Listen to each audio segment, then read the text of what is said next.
हाँ जी, तो chapter number 8 quadrilaterals को आगे बढ़ाते हैं।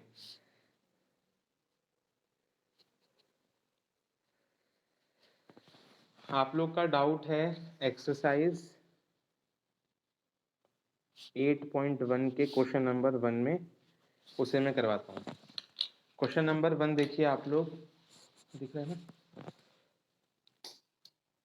क्वेश्चन 1 देखिए आप लोग क्या कह रहा है।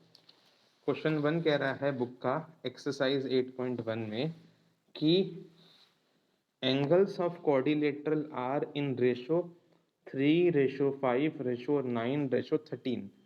क्वाड्रिलेटरल में 4 ही एंगल होते हैं और चारों का रेशो दिया है आपको, तो इन एंगल्स की वैल्यू फाइंड करनी है। Find all the angles. हाँ, तो सिंपल है, ये बिल्कुल हमें ना रेशो वाली फॉर्म में दिया है क्वेश्चन। तो ऐसे क्वेश्चन हम क्या करते हैं, ऐसे क्वेश्चन में हम मान लेंगे कि ना यहाँ पर रेशो जो है वो x है। हम कहेंगे कि let the ratio be x। तो फर्स्ट एंगल को x से मल्टीप्लाई करोगे 3x हो जाएगा। सेकंड को 5 वाले को x से मल्टीप्लाई करोगे 5x हो जाएगा।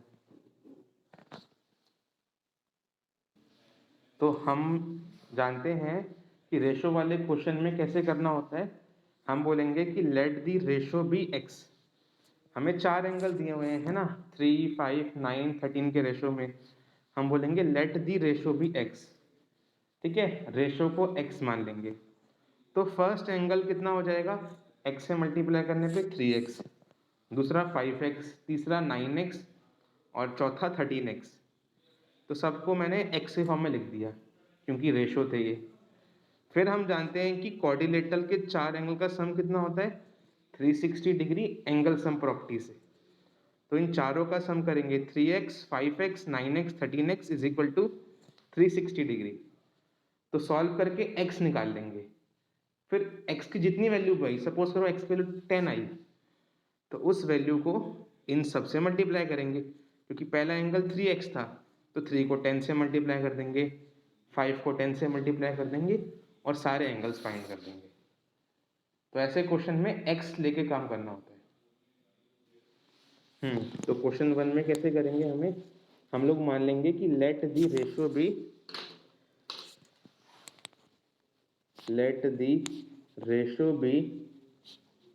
x। मुझे 4 एंगल्स दिए हैं और चारों एंगल्स रेशो की फॉर्म में दिए हैं। तो मैंने क्या करना है, इस क्वेश्चन में रेशो को x मान लेना है। ठीक है, तो मेरा फर्स्ट एंगल कितना हो जाएगा। So first angle will be, पहला एंगल कितना हो जाएगा, 3 है तो x से मल्टीप्लाई करो 3x। ठीक है, सेकंड एंगल कितना हो जाएगा आपका, 5 है तो 5x। थर्ड कितना हो जाएगा आपका एंगल, 9 है तो 9x। फोर्थ कितना हो जाएगा आपका एंगल, 13 है तो 13x, है ना। चारों एंगल्स ऐसे हो जाएंगे। और हम जानते हैं एज वी नो कि क्वाड्रिलेटरल में 4 एंगल का सम कितना होता है, as we know 3x plus 5x plus 9x plus 13x कितना हो जाएगा, 360। और रीजन क्या लिखोगे आप लोग, angle sum property. Angle sum property of quadrilateral. Quadrilateral की एक प्रॉपर्टी होती है, उसका यूज करेंगे हम लोग। बस सॉल्व करिए। 3 + 5 कितना होता है, 8। 8 + 9 कितना हो जाएगा, 17। 17 + 13 कितना हो जाएगा आपका, 30। 30x आ गया 360 के बराबर। सबको ऐड करा 30 आ गया। तो फिर x कितना आ गया यहाँ से मेरा, फिर 360/30। 0 से 0 कट गया आपका, 3 1 जा और 2 जा, तो x मेरा 12 डिग्री आ गया। बस अब बाकी एंगल्स आसानी से फाइंड हो सकते हैं। सो फर्स्ट एंगल कितना हो जाएगा मेरा, 3x है वो, तो 3 को x से मल्टीप्लाई करो और x 12 है, कितना हो गया ये 36, है ना। फिर सेकंड एंगल कितना होगा हमारा, second angle will be 5x है, 5 को 12 से मल्टीप्लाई करिए 60 डिग्री, 60 आ जाएगा वो। थर्ड एंगल कितना होगा हमारा, थर्ड हमारा 9x है, 9 को 12 से करिए कितना होता है 108, हाँ जी 108। फोर्थ कितना हो जाएगा हमारा एंगल, 13 इंटू 12 कितना होता है ये 6 to 156 डिग्री। तो चारों एंगल्स मिल गए, 36, 60, 108, 156। Question solve. अब क्वेश्चन नंबर 4 देखते हैं। Show that the diagonals of square are equal and bisect each other at right angle. ठीक है, शो दैट डायगोनल स्क्वायर के इक्वल होते हैं। शो क्या करना है, स्क्वायर के डायगोनल्स इक्वल होते हैं और वो बाइसेक्ट भी करते हैं राइट एंगल पे। शो हमें ये करना है, बट हमें गिवन क्या है, स्क्वायर गिवन है। कैसे करेंगे देखिए, क्वेश्चन नंबर 4 देखिए आप लोग क्या कह रहा है। क्वेश्चन 4 कह रहा है कि शो करिए डायगोनल्स ऑफ ए स्क्वायर। पहली बात तो मुझे स्क्वायर गिवन है क्वेश्चन में, गिवन क्या है मुझे क्वेश्चन में, स्क्वायर गिवन है। मैं इसका नेम कर देता हूं ABCD। ठीक है, तो मुझे स्क्वायर गिवन है ABCD, नंबर 1 पॉइंट। अच्छा, दूसरा पॉइंट मुझे क्या गिवन है जो मुझे प्रूव करना है। क्वेश्चन कह रहा है कि शो करिए डायगोनल्स जो होते हैं स्क्वायर के वो इक्वल होते हैं। सपोज करिए हमने यहाँ पर कंस्ट्रक्शन कर कर ये डायगोनल्स को ज्वाइन किया, एक ये और एक ये, AC और BD हमने डायगोनल्स को ज्वाइन किया। तो क्वेश्चन कह रहा है कि शो करिए ये डायगोनल्स क्या है, इक्वल है। तो टू प्रूफ क्या करना है हमें, नंबर 1 पॉइंट कि डायगोनल्स इक्वल है, AC is equal to BD, number 1 point. ठीक है, वेरी गुड। दूसरा पॉइंट क्या कह रहा है हमें, ये कह रहा है कि ये डायगोनल्स बाइसेक्ट भी कर रहे हैं राइट एंगल पे। सपोज करिए ये डायगोनल्स इस पॉइंट पे मीट कर रहे हैं O। तो मैंने आपको बता रखा है ये बात कई बारी कि कोई चीज बाइसेक्ट करती है उसका मतलब क्या होता है ना, कि बाइसेक्ट का मतलब क्या है। यहाँ पर क्वेश्चन ने कहा है कि इस स्क्वायर के डायगोनल्स बाइसेक्ट हो रहे हैं। बाइसेक्ट का मतलब है कि डायगोनल के दो इक्वल पार्ट बन रहे हैं।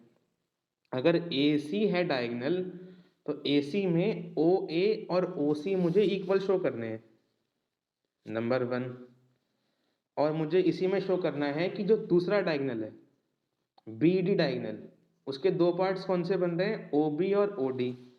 मुझे इन्हें भी शो करना है इक्वल। ठीक है, ये शो करना सेकंड पॉइंट। मुझे एक और बात भी शो करनी है यहाँ पर। क्या करनी है, क्वेश्चन कह रहा है कि ये बाइसेक्ट तो कर रहे हैं but bisect at right angle. Right angle का मतलब क्या है ना। तो थर्ड पॉइंट क्या है इसमें कि क्वेश्चन ने कहा है ना कि ये जो एंगल्स हैं यहाँ पर, जो डायगोनल्स हैं वो बाइसेक्ट राइट एंगल पे कर रहे हैं। डायगोनल्स राइट एंगल पे बाइसेक्ट कर रहे हैं, इसका मतलब है कि डायगोनल सेंटर पे जो एंगल बनाएंगे, ये वाला एंगल ले लो, ये वाला एंगल ले लो, ये ले लो या फिर ये कोई भी ले लो, ये 4 एंगल बनेंगे। इन चारों को 90 डिग्री शो करना है। चाहे इसमें आप एक एंगल शो कर दो, चाहे चारों 90 डिग्री शो कर दो, बात वही है। तो आपको ये बीच वाले एंगल्स 90 डिग्री शो करने हैं। ठीक है, तो हम कोई दो एंगल शो कर देंगे 90। सपोज करो मैं ये शो कर दूंगा 90, BOA या AOB कह देते हैं इसको, एंगल AOB। और ये कौन सा है, AOD, इसे शो कर दूंगा मैं 90। तो मुझे ये शो कर देना है, कोई भी दो एंगल शो करना 90 मुझे। तो ये मुझे 3 बातें इसमें क्वेश्चन में करनी है। डायगोनल्स मुझे इक्वल करने हैं, AC को मैं BD के इक्वल करूंगा। फिर डायगोनल्स के जो बाइसेक्ट्स पार्ट हैं वो इक्वल करने हैं, OA OC OB OD। और डायगोनल यहाँ पर सेंटर पे 90 डिग्री के एंगल बना रहे हैं, मतलब डायगोनल्स जो हैं वो परपेंडिकुलरली बाइसेक्ट हो रहे हैं। ये 3 बातें करनी है, ठीक है। तो 3 पार्ट्स लगेंगे क्वेश्चन को सॉल्व करने में। अब कैसे करेंगे हम लोग जो है इस क्वेश्चन में, स्टार्टिंग करते हैं, एक काम करते हैं, किससे स्टार्टिंग करें, एक मिनट जरा रुको। मैं इस क्वेश्चन का फर्स्ट पार्ट से ही स्टार्टिंग करता हूँ। AC और BD में इक्वल शो करता हूँ। कैसे करूँगा देखिए आप लोग, प्रूफ पे आता हूँ मैं दोबारा से फिगर ड्रॉ करता हूँ आप लोग के कन्वीनियंस के लिए, ताकि अच्छा लगे देखने में और समझ में आए कुछ। तो हमने AB और CD ये फिगर लिया है। यहाँ हमने डायगोनल्स कौन से दिखाए हैं, BD और AC, ठीक है। चलिए, मुझे ये दोनों डायगोनल्स AC और BD इक्वल शो करने हैं। कैसे करेंगे जरा देखिए। आप सिंपल जो है वो अपना कॉन्ग्रुएंस का रूल लगाइए। देखिए ये डायगोनल किस ट्राइंगल में आ रहा है, इस वाले में, ABC में, और ये जो मेरा डायगोनल है BD, ये किस ट्राइंगल में आ रहा है, ट्राइंगल ABD में। इन दोनों को आप कॉन्ग्रुएंट करिए और CPCT से ये डायगोनल्स आपके इक्वल हो जाएंगे, ठीक है। तो ध्यान ऐसे ही रखना होता है कि अगर आपको ये दो डायगोनल्स इक्वल करने हैं तो ये डायगोनल्स जिस ट्राइंगल में आ रहे हैं उन्हें कॉन्ग्रुएंट करिए और CPCT से काम हो जाएगा। तो ट्राइंगल ABC और ट्राइंगल ABD को कॉन्ग्रुएंट करते हैं। चलिए, ABC और ABD कैसे होंगे, ABC में आप कहिए BC साइड और ABD में AD साइड इक्वल है।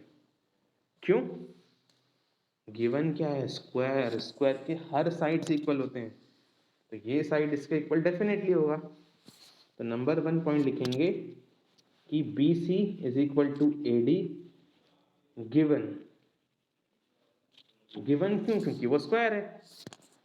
दूसरा, AB कॉमन है यहाँ पर दोनों में, AB is equal to AB common.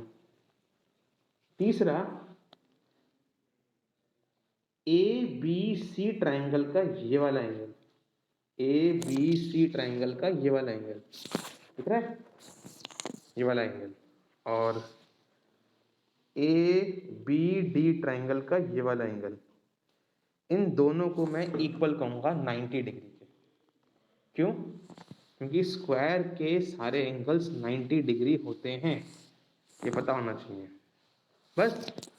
तो angle ABC will be equal to angle BAD. Reason, 90 degree as in square, 90 degree as in square, each angle is of 90 degree value। तो बस ये triangles आपने कर दिए कॉन्ग्रुएंट। सो ट्राइंगल ABC हो गया आपका कॉन्ग्रुएंट किसके, ABD के। ओके, तो बाय विच रूल, तो बता सकता है किस रूल का यूज किया मैंने यहाँ पर, साइड एंगल साइड, कौन सा रूल यूज किया, SAS रूल। SAS रूल से मैंने ये दोनों को कर दिया कॉन्ग्रुएंट बस। तो बाकी CPCT का इस्तेमाल करिए। CPCT से क्या करेंगे, डायगोनल्स को, AC को और BD को इक्वल कर दीजिए। सो बाय CPCT से क्या हो जाएगा आपका, diagonal AC equal to BD। First part question का पूरा हुआ। देखिए भाई सेकेंड पार्ट कैसे करेंगे, दोबारा से फिगर ड्रॉ करता हूं मैं समझाने के लिए।